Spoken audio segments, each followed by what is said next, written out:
Brahmanath. Om.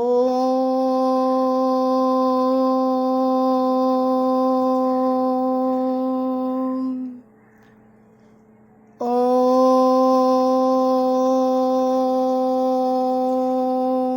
Shanti, Shanti, Shanti.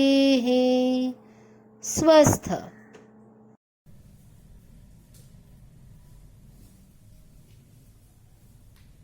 Good morning, students.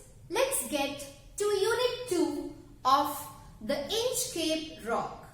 Before we get to Unit 2 or before we start discussing Unit 2, let's just quickly memorize what did we learn in Unit 1. In Unit 1, Robert Southey, the poet, clearly described or he gave us a picture of stillness where the air, the sea, her sails, the ship and the ocean water were all motionless. There was no movement at all. So little water did rise up onto the Inchcape rock and the same little water fell down. As the Inchcape rock was a few inches above the sea level, so during low tides, the Inchcape rock known as the Perilous Rock was visible. But during the high tides, the sea water covered the Perilous Rock or the Inchcape rock, and that used to become dangerous for the mariners or the sailors. So what did it happen now? The abbot of Aberthorpe, what did he do? He did tie a bell which was named as the Inchcape bell to the Inchcape rock. And his noble deed was that during the high tides or when the sea was rough and the mariners or the sailors would be able to hear the ringing of the bell, and that would work as a warning for them and save life and property, or ships would be saved from getting wrecked or facing an accident. So now let's go to Unit 2. The sun in heaven was shining gay. All things were joyful on that day. The seabirds screamed as they wheeled round, and there was joyance in their sound. So in the first stanza itself here, the poet describes the cheering power of spring. Okay, the poet has described the cheering power of spring. He talks about the glittering sun or the sun shining brightly. He also says that there was joy all around. It was a joyful day because there was the beauty of spring. The power of spring had completely engulfed the entire atmosphere and everything, making it joyful.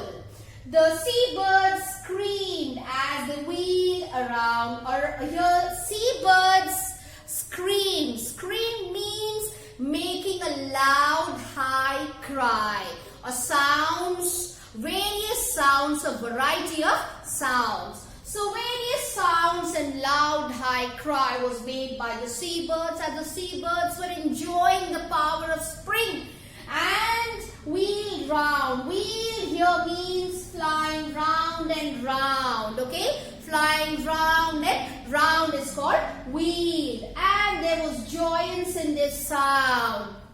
The sounds that the birds were making, the seabirds were making, was filled with joy because there was merriment in the air.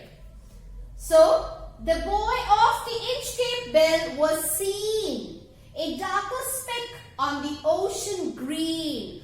Boy, I told you in the first unit, it refers to a floating object or a float. So the float or the floating object of the Inchcape bell was seen. The Inchcape rock was visible because the entire atmosphere was enjoying the power of spring.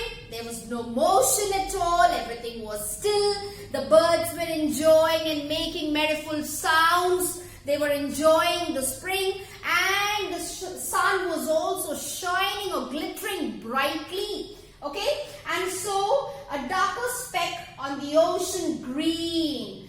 Actually the Inchcape rock to which an Inchcape bell was tied was now prominently visible. Okay, and it looked like a speck. Here means a very small spot or a very small part. So now that Inchcape rock was now visible, and it looked like a dark spot, a very small spot on the water.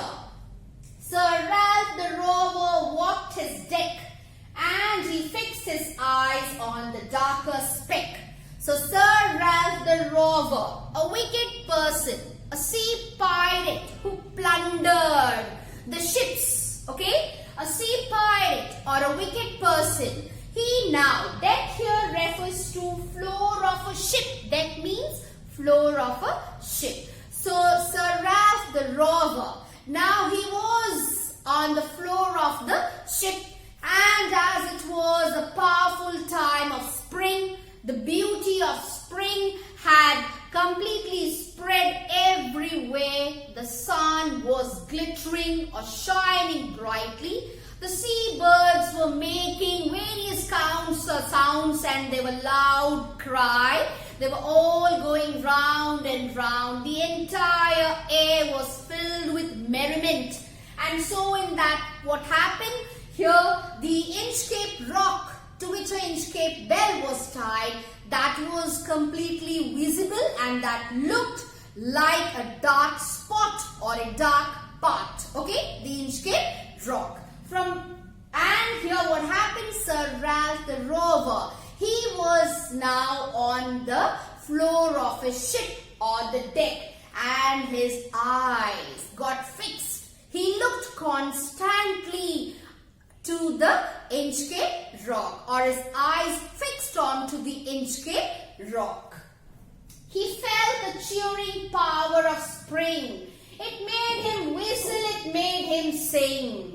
So now he started enjoying the cheerful spring. He enjoyed the beauty of the spring, and being very happily enjoying, he started whistling, he started singing. You know, when we are more than happy, we are very, very happy, we start whistling, we start singing, and that expresses that we are more than happy now, and our joy has no limit or bound. Okay, and so he felt the cheering power of spring. It made him whistle, it made him sing as he was enjoying the beauty of spring, standing on the floor of a ship. And he started whistling, he started singing, because his heart was filled with pleasure and joy or happiness. His heart was mirthful to excess. You know, mirthful means full of joy or delight. So his heart, and excess means plenty, okay? Or no limit, where there's no limit or plenty is called excess. So his heart, his means whose? His means Sir Ralph the rover's heart was filled with full of joy or delight, and his joy and delight had no limit. Okay, that was plenty. But the rover's mirth was wickedness. Although the rover, or Sir Ralph the rover, enjoyed the beauty of the spring, standing on the floor of his ship, and he started whistling, he started singing, his heart was filled with the joy of that season of spring, and it was in plenty. There was no limit of joy, but that joy was a joy of something wrong, something wicked. Okay, he was now thinking, or he was in a way of committing something wrong. That happiness, that joy that he was experiencing was not a right one, was not a good one. There was some wickedness that was involved in his joy that he was experiencing at that point of time. So here we can see the next stanza. His eyes was on the Inchcape float. Quoth he, my men, put out the boat.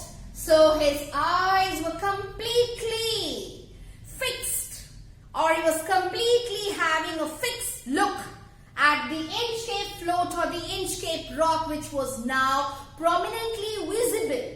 And he asked. Quoth means to ask.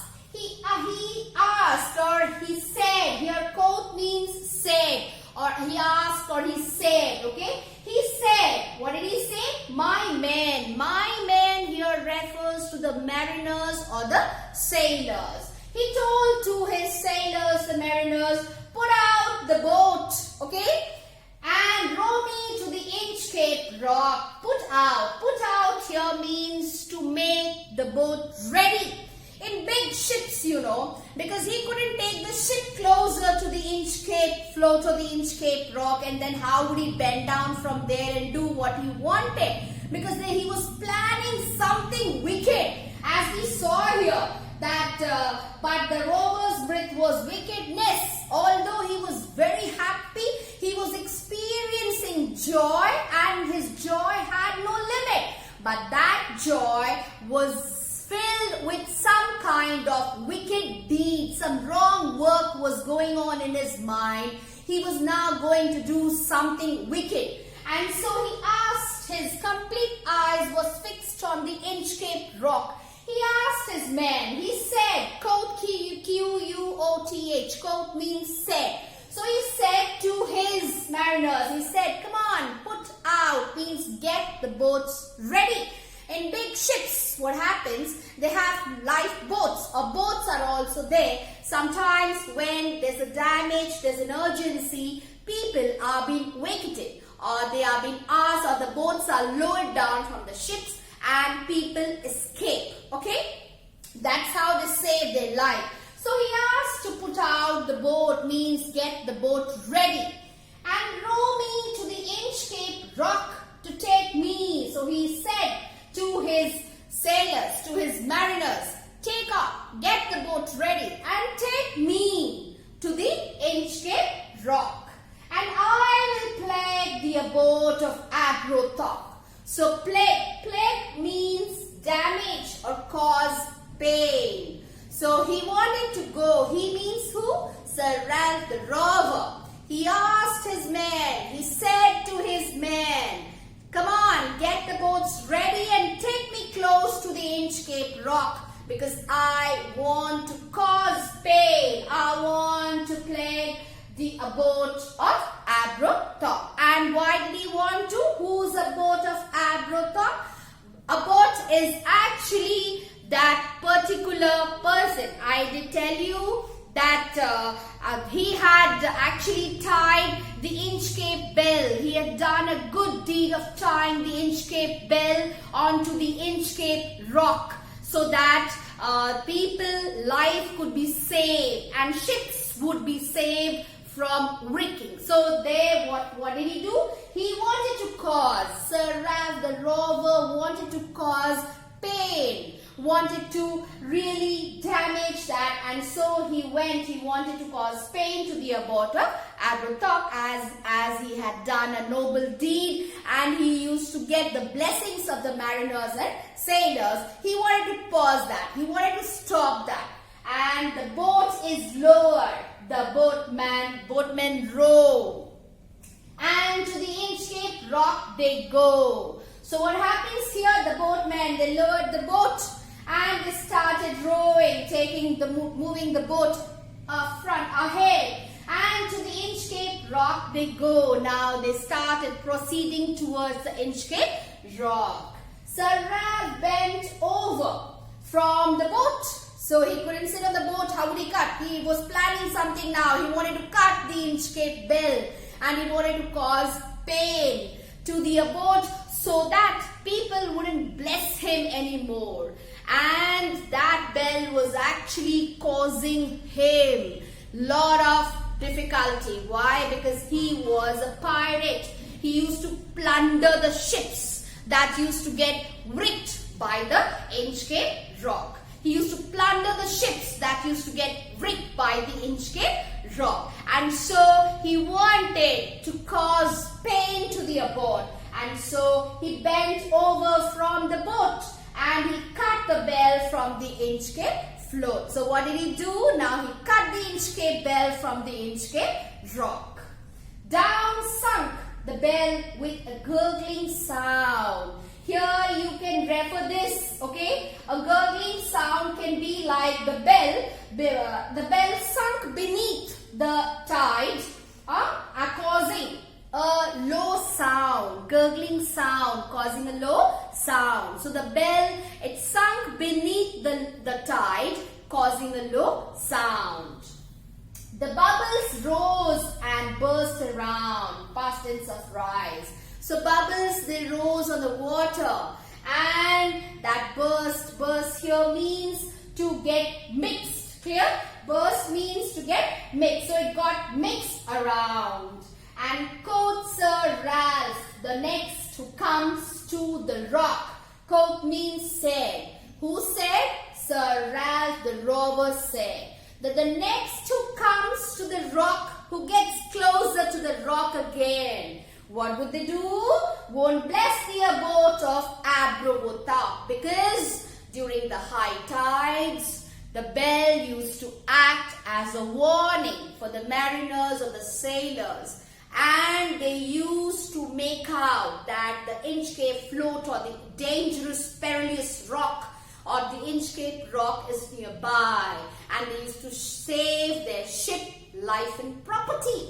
Okay, so now as Sir Ralph the rover had cut the Inchcape bell from the Inchcape rock, now he was very delighted and happy that next whichever ship comes and faces a wreck or an accident would now no more bless or thank the abbot for his deed. Clear? So with this, we have completed Unit 2. Let's discuss 2 question answers, okay? The first question could be, how does the poet express the cheering power of spring? How does the poet express the cheering power of spring? The poet expresses the cheering power of spring in terms of bright sun, screaming of seabirds, and their joy. Merriment was in the air. Clear?